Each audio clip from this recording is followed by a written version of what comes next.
بسم الله الرحمن الرحيم. داود يالكسو دوادا برنامجك لما قاعد بحي بيان شو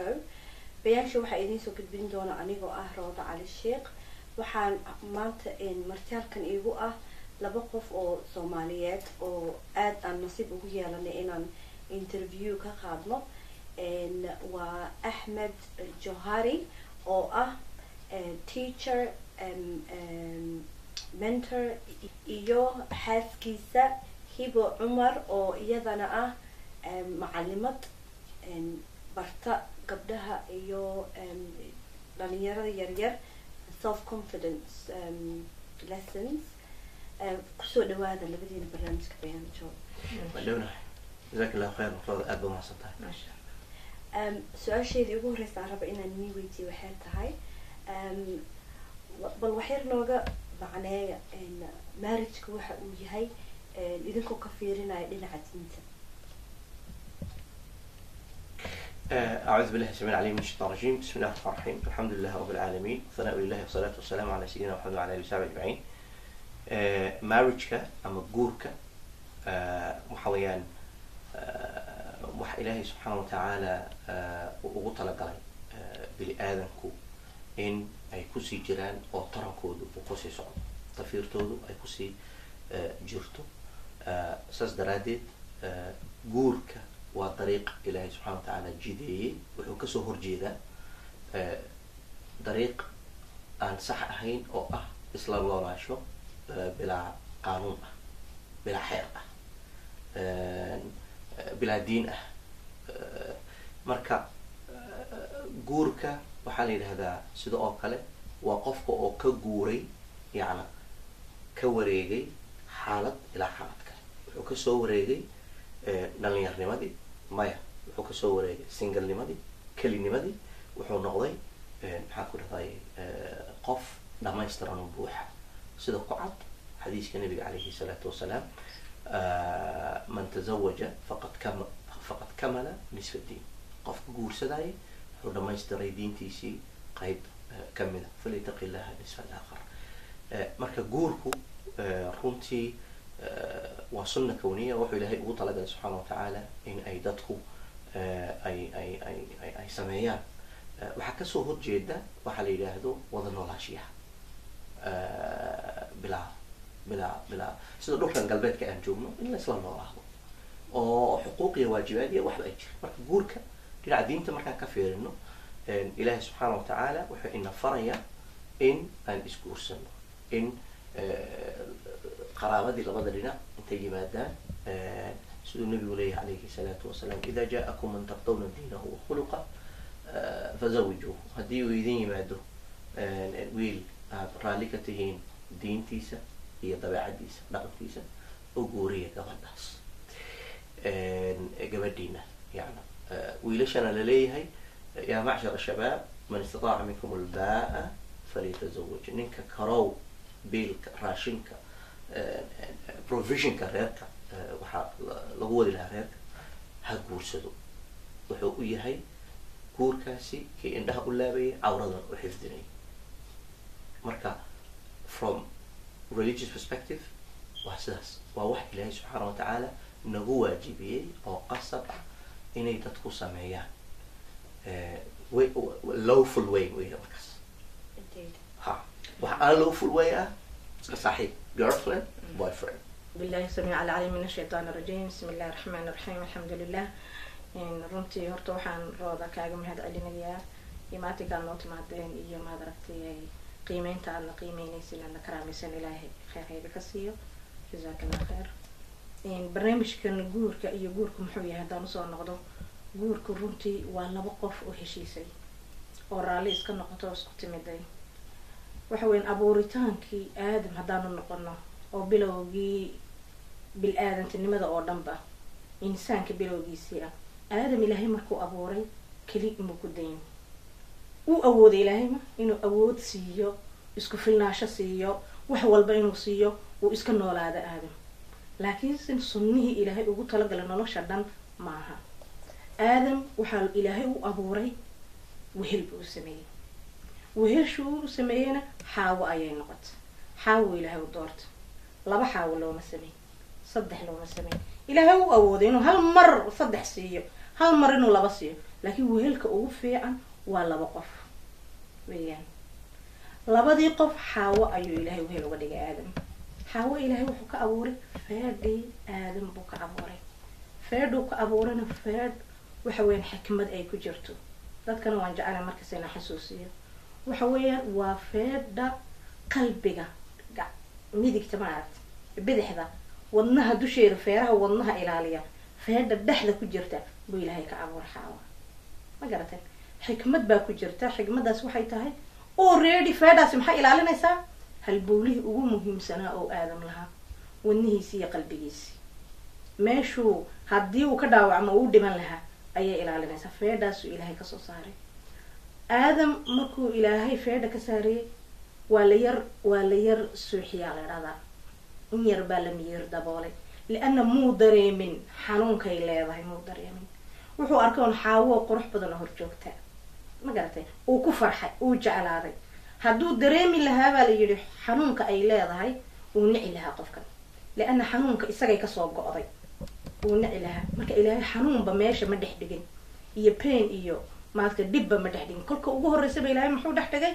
qurux iyo wehel iyo maaragtay aadam oo ku farxa. marka guurku waa wax lagu farxo. waa laba qof oo kelinimo kasoo baxday. waa laba qof oo nolol cidla ah oo monoton ah kasoo baxday, oo nolol waasaca usoo baxday, oo heshiis usoo baxday. ya waa laba qof oo noloshoodii sii dhamaystiratay. noloshaadaa qayba kala ah. mar mas-uul baa lagaa yaho ilmaa tahay, mar dhalinyar baa tahoo weli aqligaagii satal ma noqon oo isku filnaansho maad gaadhin, marna waad horan marto oo waad gaadho isku filnaansho heer waxaad joogta aada mas-uuliyad qaadi kartid. waa markaa markuu qofka guursanayo. intuu xaaladaas ka gaadhayana maxaa la yidhi nabigu yidhi calayhi salaam ha soomo qofka, ha adkaysto oo ha soomo, soonka ha badiyo baa la yidhi. ma garatay markaa guurku anu waxaan u arkaa waxa ugu wanaagsan ee adduunkan ka jira. tarankiibaa ku jira oo bilaadankiibaa ku tarmaya, faamiyadiibaa ku xirmaya, oo laba faamili oo isuqoon oo shaqo isku lahayn baa walaal noqonaya, oo dhankana ilmihii adeer uga noqonaya, qofkana ilmihii abti dhinacan uga noqonaya. ma garatan marka wax badan buu isku keenayaa guurku. society-ga dhanba wuxuu ka kooban yahay labadaa qof ay isguursatay oo badatay yaan odhan lahaa. waa mahadsantahay and waxaan aada uga hadlay sida beautifulka ee marriagekii aad u tilmaamtay, oo wax dhibaato looga soo baxayo oo nasteexo lagu soo baxayo, nimcada ilaahay ugu qiimaha badnaayo oo bini aadanka adduunyada ku siiyay ay tahay. laakiin taas waa wixii loogu talagalay. laakiin reality markaan usoo noqonay iyo dhaqankii to the point where kalmadan hadda romancega markaan soo qaadano oo facebooka aan ka aragno oo dagaal weyn communityga soomaalida ka dhex dhalisay. wiilasha soomaaliya romantic ma aha, gabdhihii romantic ma aha. marka ma u malaysaa nimcadii iyo wixii wanaagsanay oo lagu tilmaamaya guurka inaanu fahmin bulsho ahaan, oo romancigana aan bal aan u macnayno oon ogaano meeshay ka timid. ma western culture oo wax xun aan ka cabsana miya, mase waa wax macaan oo fiican oo diinteena iyo prophetkeena dhaqankiisa marka waxaan ku horeysinaa walaalkay Axmed. ha jazaaki allahu khayran. waxaan runtii jeclaan lahaa inay hibe iiga hormarto. waan kugu xiga insha allah. maasha allah, jazaaka allah khayr. runtii romanceka waxaa la leeyahay hadda horta qoom walba waqtiga ay nool yihiin iyo casriga ay nool yihiin sida loo nool yahay unbay dadku shabahaan, kama baxaan intaas. ma garatay laakiin anaku dad waxaan nahay muslimiin ah, dad waxaan nahay nebi ilaahay usoo saaray oo ku dayanayo, oo haysta rasuul dhan bay haystana ay ku daydaan. marka wax walba oo maskaxdaada kusoo dhaca waxaad ka fiirinaysaa nolosha nebiga sala allahu alayhi wasalam, nolosha asxaabtaad ka fiirinaysaa. ku dayada buu nebigu yihi sala allahu alayhi wasalam. mid kastood ku dayatan waad ku hanuunaysaa. marka wax badan bay sameeyeen. xataa asxaabtu khaladaadka ka dhacay iyo dhibaatooyinka ay sameeyeen annaka faa-iida noogu jirta. waxay faa-iida noogu jirta xukun baa meesha ka imaanayay, aayad qur-aanaa soo degaysay, wax walbaa dhacaya. ma garatoona noogu kala cadaynayo sida bayaanka ah barnaamijka ugu magac dartay bayaan baa meesha ku jiray oo waxna noogu cadaynayo. markaa nabiga ilaahay sala allahu calayhi wasalam haweenkiisa siduu la dhaqmi jiray. waxa romanska lagu leeyahay kelmadda ka imaw ya waa sida democracy aad maqashaa ma laakiin wax democracy ma la arkaa may de marka romance hala wado laakiin anagu waxaan rabnaa ficilkii action kale yaa la rabaa. actionku waa maxay? waa qofkii oo horta weji furan kugu qaabila, waa smile ka yar smile waxba ma joogaya, waa labadaada bishimood oo saas yar tiraahdo ها لوجه أخيك صدقة هذا دول عديس الولالك يا صدقي كنت صدقة الأخرى أجرب هذا الشيء وإنت هاي رأكشن كايا ولي كلمة ما تقولن به ما قرأتي مركا وحويا إن محي هذي محاكو دحجر رومانس أو أفكار ولا قشة طلعت جودها كم مرة مرة كان جودها كبحان ربنا أو جعيل يكل جعيل ينحريس هذا الوناكسن كير دريال قفك يوم مدحة أتكو هيسيد أو تكفكر هيسيد أو دون موجين يسيد كالجعيل كذا قبتي سيدا دون تدقو موجي الله ساد جعش عدقو موجي لكن constantly وحال الربا daily إنا موجي سيد قفك جعيل كذا قبتي مالين والبين هذا موجي سيد مالين هذا حلا قبتي مالين هذا بنانك يسكر رعدان مالين ما ضربتي كربها يسام بعلي سيسار كقادد مالين ما تسربرايز هذا كينتيد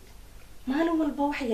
وحير كدر نلاشة مالين والبا لأنه قف كل مرة بقى إنه ميلسا أتاجناده وإنه هرو قاعدة طلابه. مركو حلا هاي this concept is not a Western ideology معها وواحد دينتين أي فرس أو في عن أو basically أي معنيه أي تايوان حريص يسقنس. I think that's the two words أو وركا يسبحوه. ولي أنا واسات شفتي كلمة لها باكل الدول لكن معناه وموددي. كلمة كسي في عم بهايسنا حتى والرحمة دي يا موددة يا رحمة ويكسيك الحير ديرين قفي واقف أديكو حوجاجي قبا كجعل والصدق أعطيكو كجعل مرنا ومر أديكو ضعيفة أو حالة ده بيسبدي شيء استيل كجعل اسكمد معها موقته يا ما أنت مركز جبر يرتاي ولا ما تنجرتاي أو عروس يسيب ده واحد كجرتا قرحتي وين نشوف سر مريسا لكن مركز عرور دشي marka maartay haduu xanuun kugu dhaco haday wax si ka noqdaan hadii aad accident gashid oo disable noqotid ka war still waadigi oo Soomaa ismaad bedelin laakiin duruuftaadi iyo jirkaagi bay wax iska bedeleen marka kulka hore ma jirka la guursaday mise qofka la guursaday nafta kulka hore ma qofka naftiisa ayaa qiimo lahayd mise boodigiisa baa qiimo lahayd ma garatay marka masal yar oo waxa jira in la soo qaato oo dadka lagu fahansiiyo waxa la yiraahdaa qofka bil aadamka hadii uu khuluq leeyahay akhlaaq duu leeyahay wanaagsan waxaad siinaysaa hal point 1 buu haystaa hadii uu qurux leeyahay ibir ugu darbaaleeri maxay noqotay 10 point buu haystaa hadii uu quruxdii u haystaa maal haduu leeyahayna 0 kale ugu dar 100 buu haystaa haduu nasab iyo dad wanaagsan ka dhashana 0 kale ugu dar 1000 buu haystaa لكن وحلو يقولي هدي وانك أضرب جريسي محا صهري nothing وزيرو زيرو زيرو it makes no sense ما فهمتي مركا 1 محو زيرو إذا سوي قيمة كلها هي خلقي أخلاق دي هدي أخلاق دي ماشي كبحضة قرب حباك وما تريسو مال وحباك وما تري نصب كاغو حتى وحباك وما تري هدي داد كاغو في عينه أدو أد صدم عطايا خربنتها وحباك وما تريسو مركا concept تقو والله يستا إسلام هان أو دين هان والله يستا لكن سيدا لو وضو معها حالته يا دوحر كنا وحويا وأكشن true action إن الله أكو وقفك impact كله impact هذا قفك كويرة المسلم كا that's the main thing أنا ربنا كهذا إن شاء الله جزاك الله خير. أنا وحكو دار لها كنتي ما لا بدن بهيبة كتابة كنتي مكان أكتو رومانسك سوشي سويدين تلا رومانسكو ما Western ideology ميامي سوا ماركتي وح in style in our religion يا هرت بالها إن جعل لك حب وحي بسود لي إلهي آدم يحاول أمر سؤال آدم حتى هذا جعل حاسد موهي آدم يحاول يجعل شيطان من حميد حاسد كل نقطة jacaylkoogii bilaabay inuu isku diro waa garta maha okay romanceka marka waxaa laga hadlayo waa naxariis waan haysanaa waxaa laga hadlayo waa waxsiin waan haysanaa waxaa laga hadlayo waa qiimeyn qofkiina value garaysid worth person agtaada ka noqdo waan haysanaa su-aasha aan isweydiinayo ma waxa maqan ma aqoontii baa maqan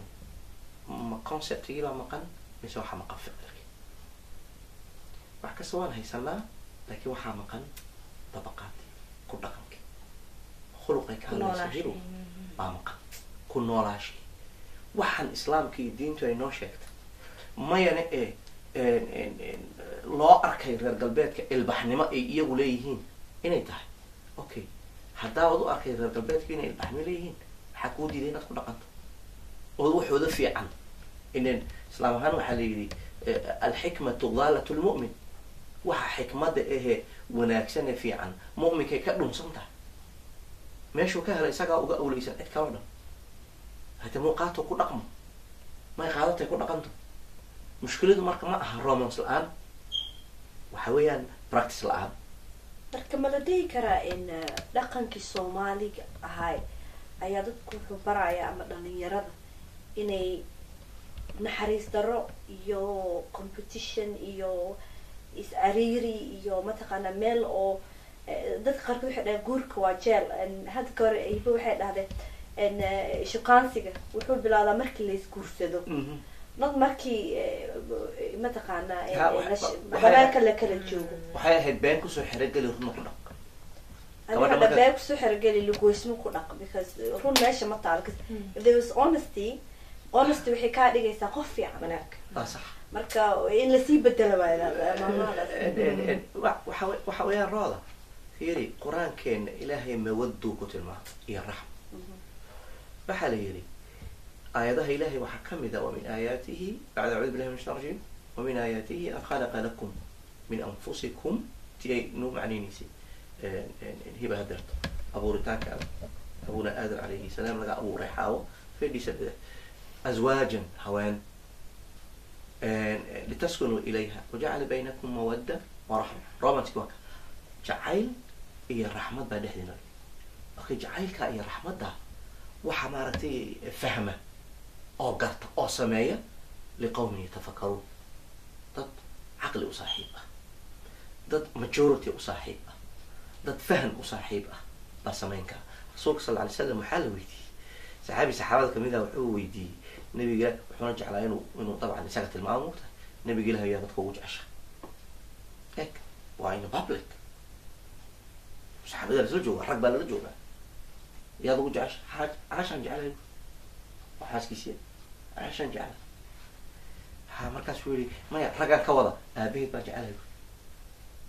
waa cajiib waxaa inoo tilmaamaysa sida oo kale sababtaan usoo qaadanayno haddaan isweydiino rasuulka maxaan usoo qaadanayna example ilahay baa inagu yiri sal subxana wa tacala qur-aanka walakum fi rasuuli illahi uswatun xasana waxaa idinku jira rasuulka ilahay ku dayasho wanaagsan isagaa macalin ahaa isagaa romantic ahaa isagaa lover ahaa ma fahamte isagaa ina barayay even xataa saxaabada waxay ka yaabeen nabiga ilahay ma waxaadna baraysaa even xataa iska daa sida raashinka loo cuniyo saa loo seexdee xataa sida maaragtay sariirta loogu ciyaaro oo saxaabada kamida jaabir ayaa guursaday markaasuu ku yidhi jaabirow ma waxaad guursatay gabadh lasoo furay bise gabadh bikiraad guursatay markaasuu yihi gabadh lasoo furay ad guursatay wuxuu ku yidhi maxaad u guursan weyday anlaa tazawajta bikran fatulaacibuka wa tulaacibuha maxaad u guursan weyday gabadh bikir ah oo dee ku ciyaarsiiso adiguna ciyaarsiisid la ciyaartid yani culamada markay fasirayaan ciyaartaas sariirta keliya maaha ciyaartaa waa meel kasta waa tastigii waa fikirkii waa maaragtay dookii yani waxaa ka wadaa in wax kasta ad isla fahmaysiin ood isla jili kartiin noloshii waa romanski feri ma garat marka romanska keliya ma aha wax siin un keliya ma aha inaad tidhahdid empty word I love you ma aha keliya waa inaad ku dartid ficil action waa inaad tustid waxaa ka mid oo la tilmaamaa inuu qofku kaa fikirayo kugu maqan yahay kaa walwalayo not in a negative maaragtay way isweydiinayo maxaa ku farax gelinaya siduu kaaga farxiyaa that is a romance siduu kuu raaligeliyaa si aad happy ugu noqotaa la joogiisa marka waxaad leedahay in questionka oo mudan in la isweydiiyo ma ilaahay nabigiisu noogu sheegay inuu the best of examples inuu yahay ma inaan raacna mase dhaqan soo jireen ahay oo qallafsan oo that's the best question nomadic yaa raacaya exactly marka aada umahadsantahay and then that would nicely bring us to our next question ha waa su-aal fiican which is dadka markay isguursadaan what is the best way ay mataqaana iskula dhaqmi karaan haddaan ka booba hibo intayna gelin waxaan odhan lahaa horta waxa u baahan waxyaaba qaarkood in aan consideration siin number one waxaan u baahanay horta inaan barno inaan ogaado oon barto maxaan u baahnay qofkan kale markaan guursanayo gabadh markaan doonayo ano markaan nin ahay gabadh doonayo maxaan uga baahanay waa inaan aqaano already not only maaragtay needskii sariirta un inta badan unfortunately yani dhalinyarada markaa la fiiriyo waxaa jira temptation badan dhib fara badan baa jira I consider ma fahanta needskooga iyo baahidooda lakin it's not only that guurku ma aha keliya bes un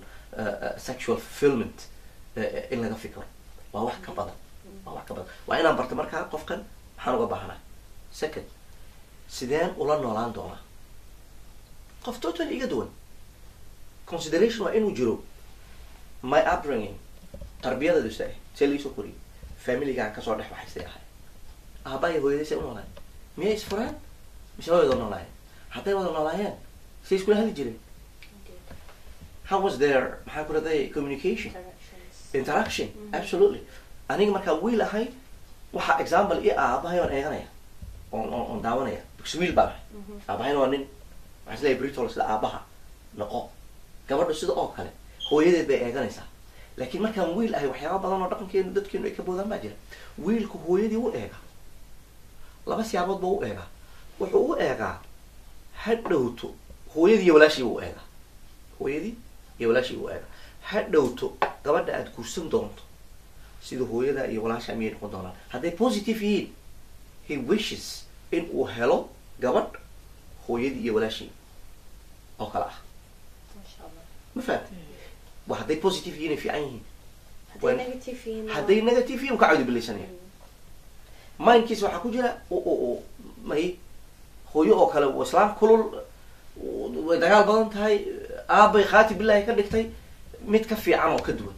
waa inaad heshay waxaan marka leeyahay waa in consideration la siiyo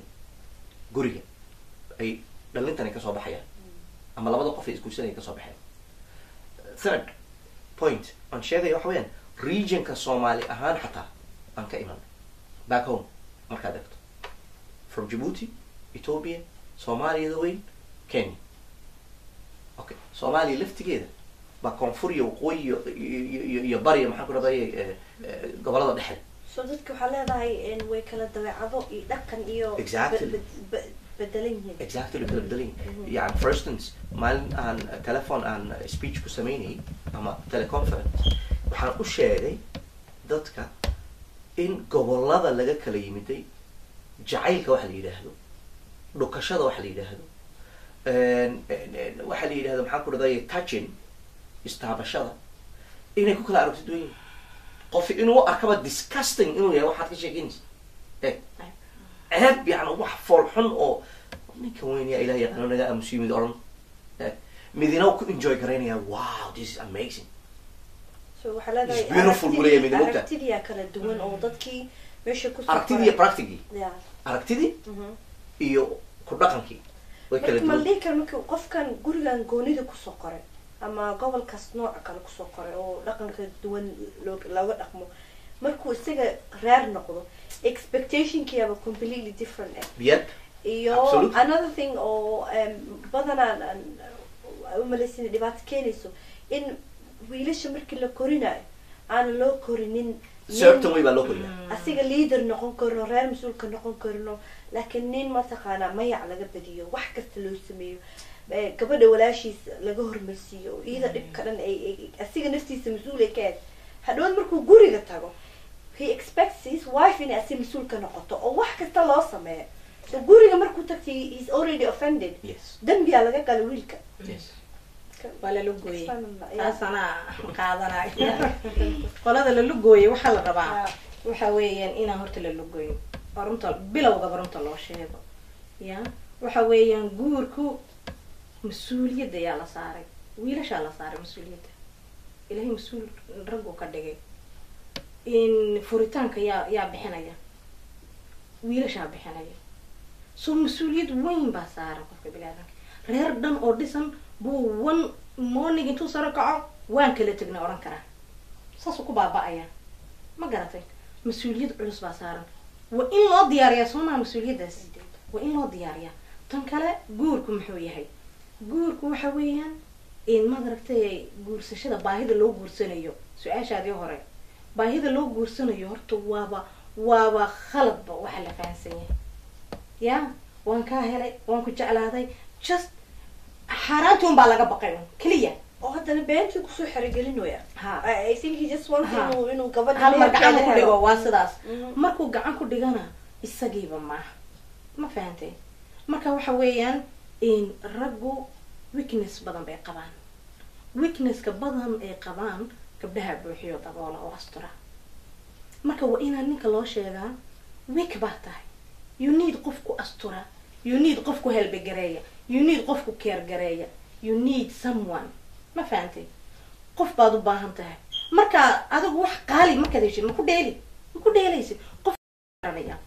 haddii maanta wax fiican aad haysatid meesha ugu wanaagsan baad dhigi welibana si fiican baad u ilaalin dhowr jeer baad maalintii ku noqon shaygii inuu meesha ku yaalo to be sure ya waa sidaas inaa mentalityga laga bedelo iyo mafhuumka in laga bedelo weeyaan raggu waxaa lagu leeyahay raggu shahwadooda ma qaban karaan ma ceshan karayaan laakiin gabdhuhu way ceshan karaan labada keebaa strong ah gabdhaha waxa weeyaan raggu cunno ma karsan karayaan keer badan ma isku samayn karayaan way dhiban yihiin waa dad dhiban gabadhiiba way caawinaysaa wax walbay siinaysaa so hadduuna guur helin uu guurka wax fiican oo qaaliya u arag dee uu ku dheeli beritoole uu ku dheelaya waa inuu guurka aragtida uu ka qabo inay muhiim oo la saxo weeyaan aniga barnaamijyada waxaan idinka dalban lahaa inaad ku celcelisaan mafhuumka mujtamaciina inaan laga saxo haddii mafhuumka u saxmo uu u tooso guurku uu socon dhibaatooyinka xataa uu iska celin ma garatay waa aada u mahadsantahay and su-aashaas waxay hadda igu soo dhalisaa rabi inaan ku weydiiyo waxaa tiri wiilkii markuu gabadhi been kusoo xerogeliyo uu helo oo qiimaha iyo siday nafsadiisa u kaabinaysa ama u kaafinaysa uusan ogeyn oo gabadhii ku dheelo ama markuu ilmo ka dhalo haddaa u fiirisid soomaalida ogtahay dhaqanka jamaicaanka waan yara we look down on that culture marka haddii if you compare to wiilka soomaalida haddaa wiil jamaicaanka compare galis wiilka jamaicaanka gabadha markuu banaanka saaxiib iyo meelaas uu kaleeya ma qiimeeyo laakiin markay fiancigaysa noqoto qiimaheeda xoogaa kor u aadaa reerkii soo baraa xoogaa mataqaana haddii xaaskiisa noqoto qiimihii kor u aadaa first child hadday u dhasho waxaa umalaysaa mortgage iyo isku darsamo iyo commitment badan iyo love badan a meesha kasoo baxay soomaaliga like waxaa umalaysaa inay completely the opposite inay tahay gabadha markay u doonantaho kale hadday dhado nuunka iisoo qabo wuxuu leeyahay waan soo qabana waa kuu keen laakiin markay xaaskiisa ay noqoto waxaa umalaysaa ajanda kale inuu lahaa oo already waxawaa qofku yesterday ka daba ordaya oo qiimaha lah ma aha marka hadda waan aragnay oo facebookyada dhalinyaradii wada qaylina waxay dhahay gabdhihii soomaaliyeed wiilashii soomaaliyeed ma rabaan dad kale ajnabiya rabaan oo masaajidyada liisa iska geliyeen waxay leeyihin they specifically request inay qof soomaali aysan rabin marka waa very dangerous because that could mean inay mataqaana jinsiyadii soomaaliyeed dhan inay meesha ku dhinto haddana waxaa umalaysaa dhibaatada taas keentay in la face gareeyo ma la rabo xalkii waxaa again korka laga saaray hablaha soomaaliyeed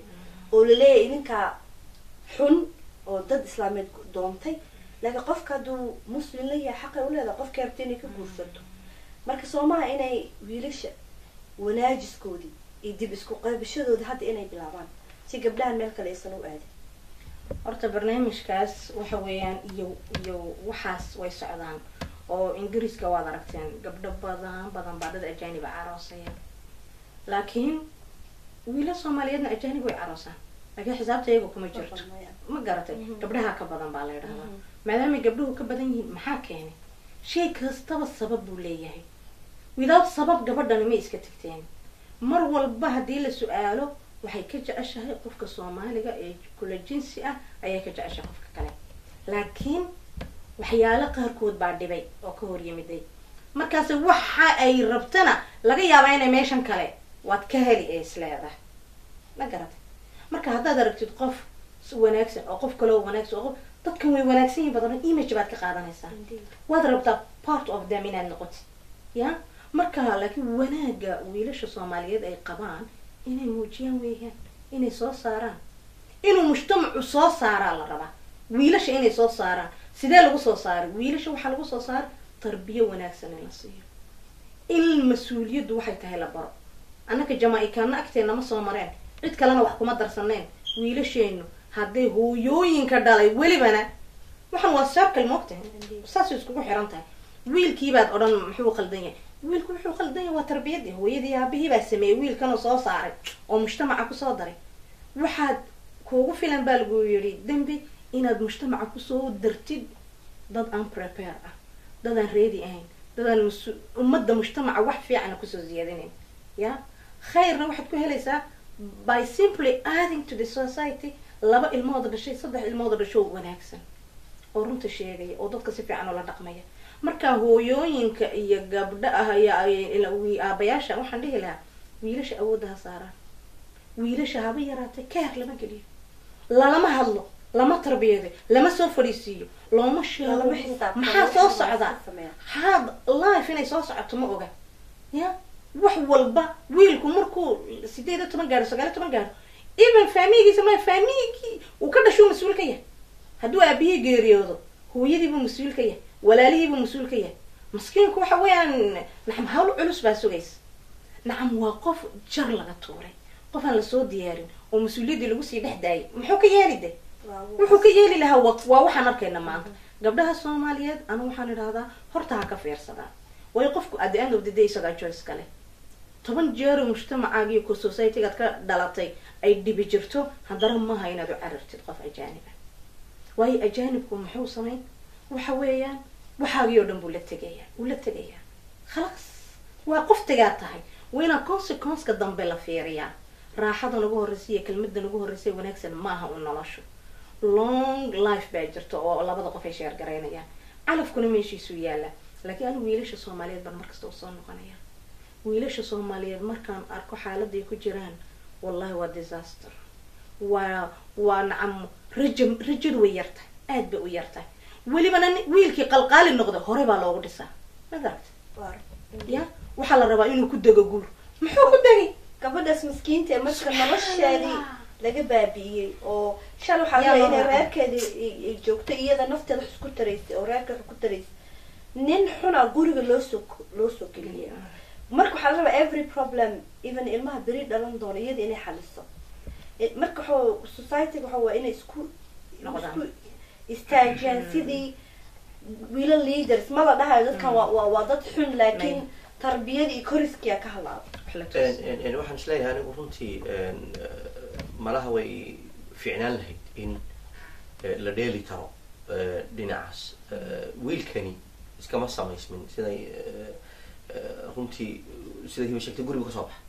guriga baa wiilka soo sii mas-uuliyadda waxaa iskala guriga sida oo kale gabadhii iyada pressure baa la saaray waa laga dabo maamadu way wareysataa way daba carabtaa way isku mashquulisaa arrimo waxaa jira marka runtii aanan laga dhabari karin gabadhi hadday leexato ay meel xun marto ay wax xun samayso ceeb baa guriga usoo siyaatay laa qadar allah soo maa okay laakiin wiilka hadduu soo qado ceebtu soo ziyaadanaya ma loo jeedaa ceebtu soo ziyaadanaya reerku beri yani sheekada runtii marar horena waan ka warranay mogta wiilka la sii daayay ee baxay ee isagu maaragtay ama shukaansi ku tilmaana ama waxaa doontaba ku tilmaana dee guryo islaameed oo kale gabdho kale u ahay gabadhaadii laakiin waad ceshatay eeg gabadhi halkan waad ku haysaa waad ku dhegtay soo ma wiilkana muxuu wadaa fidmo waad sii daysay fidmo marka labaduba waxay u baahan yihiin in si maaragtay siman loo tarbiyeeyo waxaa kaloo ku dari lahaa weliba gabdhaha waxaan ka dilaa kalsoonida waxay gabadhu hayinad bay iska tahay haynshi haye kii la hadlaba hayena keen waa waxaa dhici karta inay haye tiraa yani waa mushkilo mogta gabadh aan dookh mararka qaarkood aanan strong character aanan lahayn waa dhib mogta waana guriga ugu dambayntii waa guriga guriguna society ku waayo waa guriga society o dhan waa guriga guriga soomaaliyeed hadduu wanaagsanaado wiilku wuxuu eegana aabaha gabadhana hooyada eeganaysa mararka qaarkood waxaan la wadaagayaa aabayaasha iyo hooyooyinka dhalinyaradu waxay ku murmaan ay ku doodaan anigu ma rabo aabaha kale inaan noqdo ninkaygu aabaha kale noqdo ma rabo ma muxuu sameeyaa maxaa dhacay ma typical Somali family no I don't like that saasi ku leeyahay ma rabo saas maxaa dhacay marka sida deep down sii gasho waxay ku tilmaamayaan aabaan maaragtay careless ah aabaan supportive ahayn aabo maqan inta badan waa waxay dhalinyarada eg waa it's painful it is ma fahan lakin waa reality jirta waa reality aan u baahan nahay inaan fahano kabacdina aan ka fikirno sideen u bedeli lahayn aabahan marka la sheegayo waxa u baahan yahay laftigiisu in loo cadaalad faro haguu ka yimid yaa soo sameeyey dadka qaarkood markaan first generation markaan eego dad waxay ahaayeen status la dalkii markay joogeen oo maaragtay laga dambeeyey oo la qiimeynayay halkan bay yimaadeen halkan qiimihii ay ku lahaayeen maaragtay back home Africa way ku waayeen then psychologically waxaa ku dhacay niyajab laakiin taasna at the same time ma la dhihi karaa iyadoo niyajabkii shaqo la-aantii statuskii qofka baaba-ay waxaas dhan haddana ay jiraan haddana gabdhihii inay si fudud ula qabsadaan culturekii iyo dhaqankii ay noqdaan dad oo mataqaanaa gabdhihii hooyooyin baa ka da hooyooyinka inay adaptable noqdaan at least waxyar luuqada bartaan waxyar ilmihii la cararaan waxyar inay kan sameyn isdhibaan whereas wiilashii hadda aabayaashii inay iska noqdaan laxtan give up easily mataqaanaa aniga waxaan ma fahamsani oo markaasuu depression weyn iyo dhibaato weyn ay kusii dhacdo nin kastaba level bay u taaganta aniga waxaan is leeyahay gabadha hadda iminka dadka professorada marka researchada laga sheekeynaya ragga iyo dumarka kala duwanaanshahooda waxaa soo gasha roleska iyo dutieska gabadha inta badan waxa xataa reer galbeedka laftigooda waxay ku doodayaan ay leeyihiin waxaana dhimay systemkan modernizationku uuna dhimay maxaa yeelay gurigiibu naga saaray waxay rabaan tii islaamka ugu yeedhayay inay kusoo noqdaan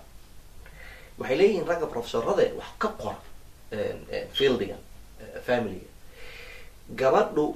50skii waxay ahayd mother ninkuna wuxuu ahaa banaanka u baxay oo uu soo maaragtay uu soo shaqaynay yani hantad uu soo sameeyay iyo haddii uu waxbuu guriga keenay isagoo banaanka u ah iyaduna in bay ahayd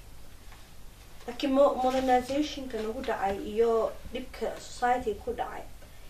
societyga annaka u nimid waxyaabay samaysteen for example welfare systemka waa wax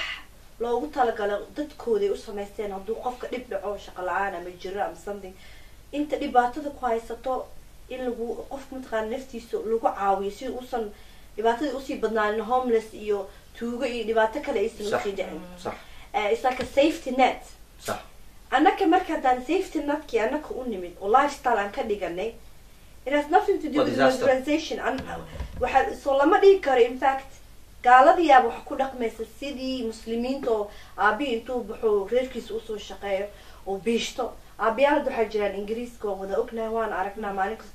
lacagtii haystaan laakiin rabaan ilmahooda iyo reerkooda inay bishtaan gabdhihii ku qasbaya inay ceer qaataan marka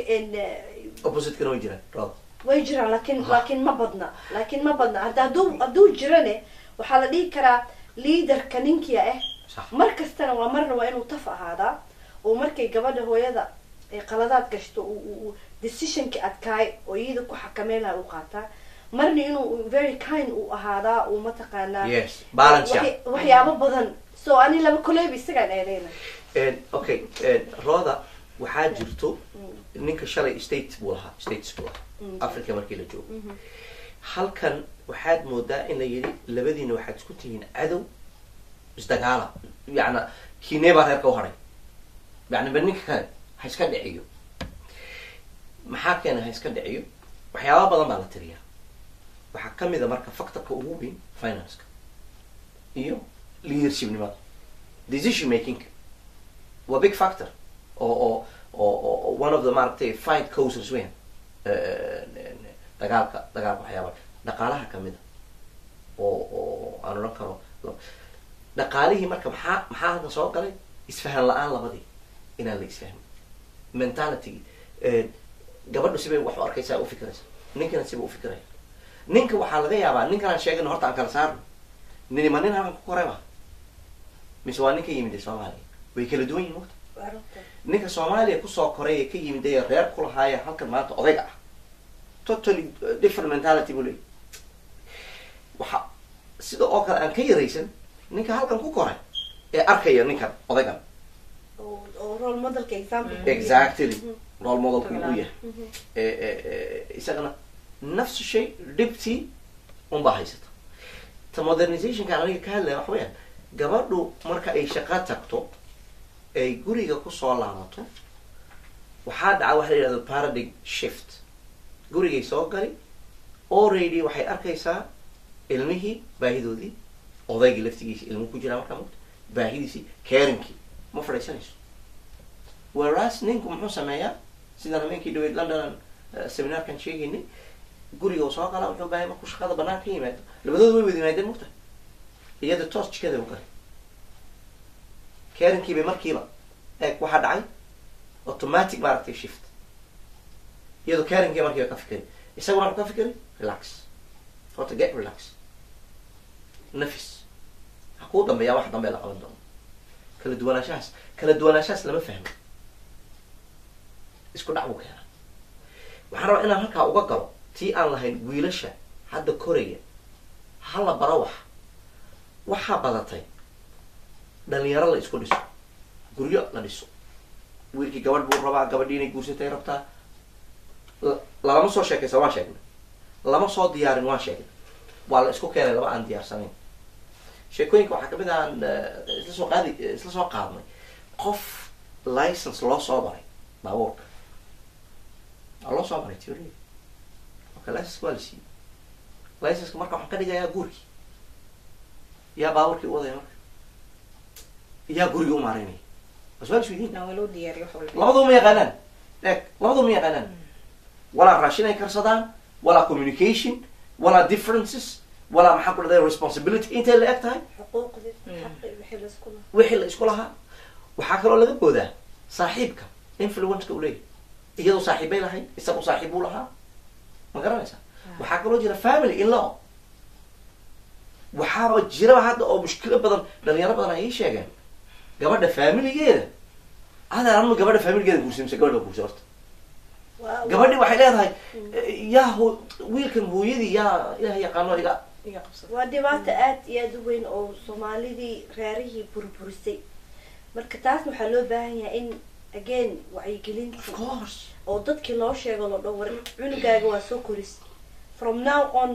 adiga waxa waaye waalidkii ataa waa lagu sharfa laakiin noloshiisi iyo decisionkiisi iyo lacagtiisa u maamulo lahaa iyo si xaaskiisa ula dhaqma waa guri kale waa nolol kale marka caawinaad badana loo baahan yahay problemkay dhalinayso welibana ma taqaano waxa weyn hal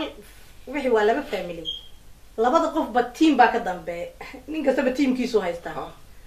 marka laba qof hadday isqabsadaan waa la xallin karaa soo ma laakiin laba team hadday isqabsadaan ka war waa dhib way sii fadaysaa group kala badan oo neutral ah loo baahan labadan qof ha loo daayo welibana dhalinyartu meel dheer ma jiraan khaladkooda hadday maanta qaldamaan ma kala maarmayaan u fiirso ubadka dhukan ku kare wallahi horta waa cajiib anoo dadka kale way ka duwan yihiin wax walba way sameynayaan laakiin dhaqsi uga soo noqdaan haddii la isku daayo weeyaan iyaga haddii la isku daayo laba cisho inay kala aamusnaadaan baa dhici karta laakiin maalinta saddexaad ma kala aamusnaanayaan waa haddii dadkan kale aynan soo faragashan marka wiilku hadday hooyadii ka dambayso dee gabadhan hooyadeed baa soo boodi ma fadhiisanayso ma fahanti wiilka hadduu aabihii ka dambeeyo dee gabadha wahabay leedahay marka maaha meeshii field inuu noqdo maaha dagaal inuu isku bedilo battlefield inuu isku bedilo maaha waa inuu isku bedilo connection labadan reerood inay walaal noqdaan ay isku yimaadaan maxaa la dhihi karaa hooyada waa very strange oo wiilkeeda dhibka oo diyaarsaneen gabar qoorta u gelisay ama isagaaba keensada reeraa la dhisay they can see the benefit reerkii waa la dhisay haddana reerkii markii la dhiso waxaa laga yaabaa hooyadii dhistay inay dudumiso marka maxaan dhihi karnaa hooyadaas mindsetkeedii iyo understandingkeeda noloshii maxaa see loo fasiri karaa waxa weeyaan ayada laftigeed kharashka way bixisa uuna guriga way diyaarisa uuna ma fahansana guurka wuxuu yahay inankeegu inuu nolol kale samaystay ma uu arkayso weli waxay maskaxdeeda waxaa ku jira meesheedii uu joogay siday u maamuli jirtay wixii oo dhan marka even hadduu ka maqan yahay inay halkaa ka maamushay rabtaa waa hooyooyinka khaldamaya weeyaan maa hooyooyinka aqligooga isticmaalaya ee fahmaya waxaan burburkuu leeyahay reeruhu garanaya ilmahan yaryar hadda more than 1 years lama joogaan dhalinyartu ya within a year ayaa waxaa ku dhacaya baaba reerihii oo dhan within a year way isfurayaan dhalinyar badan oo waxaan garanaynaa dalqadii labaad maraysa tii saddexaad baa hadhay so that waxay taagan age bay joogaan hadday ta saddexaad ay dhacdo finish labadaa qof nolol dambe ma u taala meesha marka maxaa gaadhsiinaya waa mostly waa familiyada marka waxaa leedahay labadii isguursanaysa waa training la siiyaa oo xuquuqda isku lahayn la baraa dadkii reerihii dhisnaayo in looyaashina iyagana waa in la baraa traininka laftigiisa qayba iyaga ma soo baranin waa iyagana in la baraa sidii ay mataqaanaa positionkii hadda ay reerkan cusub ay ka joogaan siday mataqaana interference iyo dhibaato kale u keeni lahayd waxaa dhacday rooda yarbaa maalindhoodii soo wacay runtii kheyr allaha siiyo waxyaaba ila sheergareeyey senaarioga ma kamid hooyo wiilkeedii u dhistay hooyada wiilkeeda markay u dhisaysa out of her own choice ama idea ma ahayn hooyadani waxbay leedahay saaxiib bay leedahay dumar kale ku dhex jirtaa dumar kale wiilal iyo gabdhi iyo waxbay leeyihiin waxaa joogta kind of heblaay way samaysay adiguna samee hebel baas heblaaya samaysay tirin tartan marka dumarka qaarkood tartan bay ku jiraan ayadoo tartan ku jirtay reer dhis maladeegya maxaa la yidhi ninkan waa la keenay gabadh baa loo dhisay gabadhu way ka firfircoon tahay way ka charismi leedahay way ka karti badan tahay isaga waa iska miskiin hadduu doono ma yaqaano how to make a decision ma fahamti marka maxaa dhacay gabadhi waxay ku tiri 2 cisho kabacdi warniyaho waxaa loo baahan yahay lacag soo qaad miskiinka muu shaqaysta hooyadii waa istag hooysaa lacag intaa lag baa loo baahan keen way u dhibtay oo u geeyay maalintii saddexaad 2 jeer markii u dhiibtay maamadii lacagtii u geeyay lacagtina gabadha qaraabadeedii iyo dhib iyo familigii iyo waxba baa loo yeedhay mugta ahna wax tirood soo bodbodniyo keen maalintii saddexaad salaanta waxay tiri kaale adiga iyada wax kama soo qaatay ma anigu adiga uri ayaga soo tooyele maad ka soo qaadi intiyo letter maxaa ku dhadaayay direct ah oo literally ah soo qaada wuxuu ku yidhi kaale adigu waxba bixisid annaga waxbaa jira keen adiguna hay dhibaatada heerka gaarsiisay isagu marka muxuu yahay isagu ma jiro waa interference-ka aan ka hadlayno maaha leaderka oo any house kan hooyadiisna maaha kan xaaskiisana maaha waxaad arkaysaa marar badan in gabdhaha guurka ku jiro ama kuwa guurkooda baaba-ay ay badanaa dacwada ay saaraan hooyooyinka mother in laws markaa fiirisid aad qofkii qof waa islaan oo ma la dhihi karo qofkan waa demon maaha mugt waa human being markii aad fiirisid ma la dhihi karaa hooyadan shalay markay iidana yareyd ee reer soo dhaqanaysa nolol ma la siinin iida gooni u ah interferencekii dhibaatadii maxaa la dhahaa xinkii waxaas iyo dhibkaas ilmo ku dhashay ay kusoo korisay beri markay weynaato subconsciously iidana the same behavior ku soconaysa marka maxaa taas lagu joojin karaa misleedahay masaajidada iyo khudbada iyo sister circleka waxyaabahaas inta lagu soo diro hooyooyinka la dhaho bal shalay markaa adiga reer ahayd xanuunkaa soo marte isku day dib usoo xasuusto ee mataqaana xoogaa at least daadan you know as a human ahaan bal dib iskugu noqo misleda taas waxbay taraysa horta qofka bini-aadanka dhibaatadu soo maro iyo wuxuu soo maro iyada uu ka fogaadaa amba uu reproduce garayaa labadaasunbuu sameeya haddii hooyooyinku dhibaatooyinka waa run nolol adag bay dadkani soo mareen in loo naxanayo weeyaan iyagoo nolol adag soo maray bay handara iminka aysan haysan garab iyo wacyigelin badan oo xagga telefishinada ah culumada kama hadlaan waxaas kama hadlaan guurka ha loo dhiso dhalinyarta ha loo dhiso waabaa laisla waash dhalinyarta ha loo dhiso oo 17kii 16kii up to 14 baan aragnay loo xoreynayo 14 muxuu ka yaqaanaa 14 16 17 muxuu guur ka yaqaanaa waxba kama yaqaan nacam waa ilmahaagood halaagaysa ma garatay marka waxa weeyaan maaha labada qof ay guursanayso waxaa la tarbiyadaynayo waa waxa dhan waa labadii family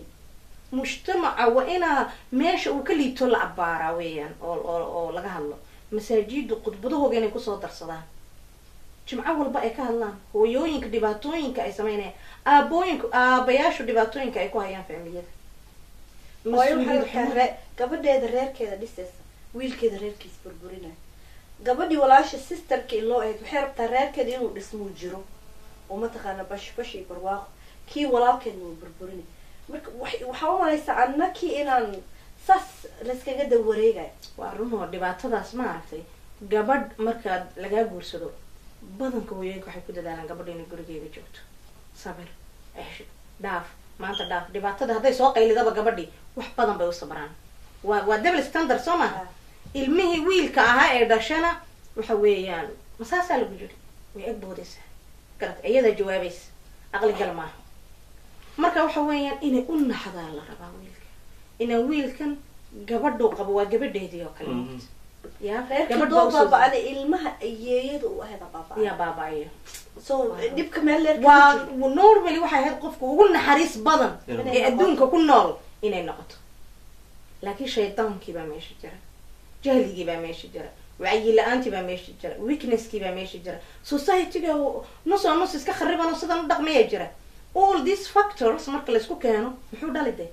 qofkan bilaadanki wax destroy garanay u dhali ee baabi-inaya hooyadii haddayba reerkii wiilka ay dhashay ay ku nabadgeli laayahay day maxaa kaloo hareen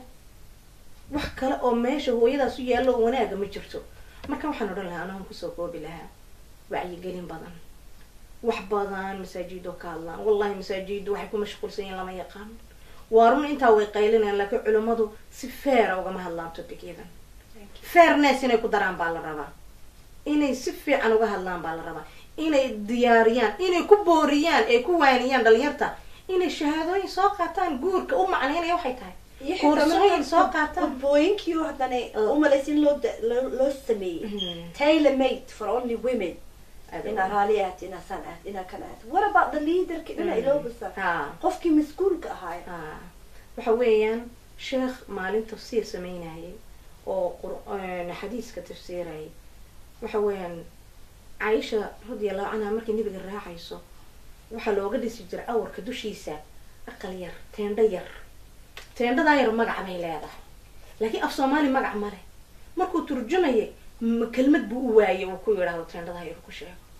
sheekhii weli hadalkiisa waa xasuusta wuxuu yihi gabdhaha buu yihi anagu waan rararnaa laakiin ma karaamayno dadka karaameeyo teendhay u dhiseen halkaa yar bay fadhiisiisteen meeshaa yar bay u saaran tahay laakiin anagu iyagaan raranaaba biyihii bay sidaa ilmihii bay sidaa mid bay calooshii ku sidaa mid bay dhabarka ku sidaa qarbidkii biyahay sidaa xaabadii bay sidaa adeegii bay sidaa waa xaabadii laga dhigo adeegun lagu dhiibay soo ma haddii lagaa keenay oo halkan lagu keenay marka waxa weeyaan dhibaatay ku dhow hooyo kasta Soomaaliyeed markaad dhageysatid ama oo ilmo soo korto guurto wallahi that sadness ashaydisid iyo culayskaas ay describe bareynaysaa not guurka inuu raxmad iyo iyada meel protection loogu sameynayo ma which is very sad. Absolutely. أنا waxaan ku darsan lahaa gabagabadiina waan maraynaa runtii waxa u baahan in review lagu sameeyo 20 sano la soo dhaafay qaranka Soomaaliyeed u burbursanaa maxaa ka dhashay waxyaabaha aan arkaynaa dhashay waxaan ka boodaynaa qofkan Soomaaliga aan noloshiisii qayb ka mid ah burburta أنا waxaan isleeyahay Soomaalidu waa dad adag runtii hadii kale waa horay give up gareyn oo maaragtay wada mental ay noqon lahayd maaragtay majnuunada ay ka buuxi lahayd inkastoo psychologists ay leeyihiin marka ay la sheekaystaan certain level ayaa jirta oo maaragtay mental illness ay jirta oo ka ratimo ka dhashay circumstance xaaladda waa pressure waa stress depression noqday deetana isku bedelay maaragtay mental illness marka waxaan oran lahaa dadkan runtii dadku waxay u baahan yihiin in loo naxariisto mararka qaarkood loo galaabo lama waraysto hooyadii aabihii lama waraysto haddaad waraysto u fariisato nin kasta wuxuu kaaga sheekayni sad story nin kasta wuxuu kaaga sheekayni unhappiness noloshiisa inuu maaragtay happy ku ahayn runtii oo xiriiri iyo maaragtay odaygii islaanta laftigoodii way haystaan ilmihii muxuu ku korayaa constant struggle maxaa marka meesha ka maqan waxaa ka maqan naxariistii diinta waxaa ka maqan sabirkii waxaa ka maqan fahankii waxani in ay dhibaato tahay in ay trial ay tahay imtixaan inay tahay inay la qabsadaan ay fahmaan ay raadiyaan meeshaan u socdaa meesha in la raadiyo mushkilaa face garaysa xalkeediisa la intaan xalkeedina inaan qarano afkaagana markay isfishida haweenkay dhahaan dambiyaana laga galo waana la dhibay we been oppressed ilaahay siduu noogu talagalay waxa you know waxaan ma wax jira ma ah so qofkii asaaba ku sheegay dhibkiisa soo waa in la dhageystaa la aqbalaa ka solution aqoonba qarashadaas welibana waxay keensanaysaa waxay meesha ka saaraysaa in shalay tadan oo ugu dambeysay gabadh baan meel ka qaaday station baan geenayay waxay tiri problem yar baa iga haysta xagga ninkayga laakiin markasta wuxuu yidhahdaa markaan u sheego dhibaatadaas nagada gabdhaha kaleba saasay ku nool yihiin saasaa lagu nool yahay gabdhahoo dhan bas dhibtaasay ku jiraan uu garanaya inay dhibtahay wixii aqli ximadiisa laakiin wuxuuba kasii leeyahay ummadda dhan saasay ku nool yihiin adkayso soo koobi lahaa oon kelmadeeda kusoo xiri lahaa waxa weeyaan ilaahay horta khayr ha kaa siiyo adiga iyo tiimka kula shaqeynaya iyo waxyaalaan promotionkaasaa loo baahan yahay in aada loo faafiyo youtube-ka la geliyo facebookyada la gasho mujtamaceenan waa inaa loo soo jeestaa wax badan baa waxyaalo kale lagu mashquulsanaa dowladda Soomaaliya ministeradeeda wixiiga no ma fahantay wadankan sida loogu nool yahay waxbarasho laakiin familiga wali looma soo jeesan familiga loo soo jeestaa oranaa hana la isku kaashado dadka authority-ga haystana mas'uuliyad baa ka saaran waa ka hadlaan always waa runta aniga waxaan oran lahaa runtii waxay u baahan yihiin dadku in ay wax bartaan aqoontu nin su-aashan waan rabaa inaan weydiiyo hadda kahorna dadka waan weydiiyey marka laga hadlayo career inuu qofku wax noqdo haddii uu politician yahay iyo haddii uu maaragtay accountant yahay iyo haddii uu askari uu jaran uu yahay wuxuu soo maraa maaragtay certain oo process educational process usoo mara laakiin ma jiraa weli qof intuu yeli process baan marayaa oo 1 2 ilama maaragtay waxaan gaarayaa from A to Z aan ku barto sida aan u noolaan lahaa qoyskayga. marka Axmed iyo abaayo hibo aad iyo aad aan igu mahadcelinayo martiqaadka ballaaran aan noo samaysay maanta. ilaahay ajri xasanaad aad u badan allah naga siiyo. insha allah dadkan waxaan u sheegaynaa in kooraska samayseen Happy Marriage Academy in mataqaanaa aad promotion aad isku xilqaan saarteen inaad dadka Soomaaliyeed walaalihiin in wixii aad barateen idinka noloshiin ku maareysan ugu gudbisaan ummadii iyadoo si mataqaanaa ee walaaltinimo iyo kalgacal ku dheehan iyo naxariis. marka insha allah waan igu soo dhaweyneynaa waan niilo wada shaqeyn doonaa kulligeena waxaan programkan iyo aniga iyo dadka walaalaha la shaqeeyo waxay tahay in ummadii su'aalaha adag inaan soo weydiino si aan u noqono ummad runta isku sheegto hore u socoto. daawadayaal waxaan igu mahadcelinaynaa waqtiga aad programkan nala qaadateen. waxaana mahadle ilaahay iyo hibo iyo saygeeda Axmed iyo Axmed oo technicianka oo maanta dhan u taagnaa inuu programkan tuubo. intaan kan iyo mid la mid programkan iskula kulmi doono waxaan idin leeyahay assalaamu calaykum waraxmatullah.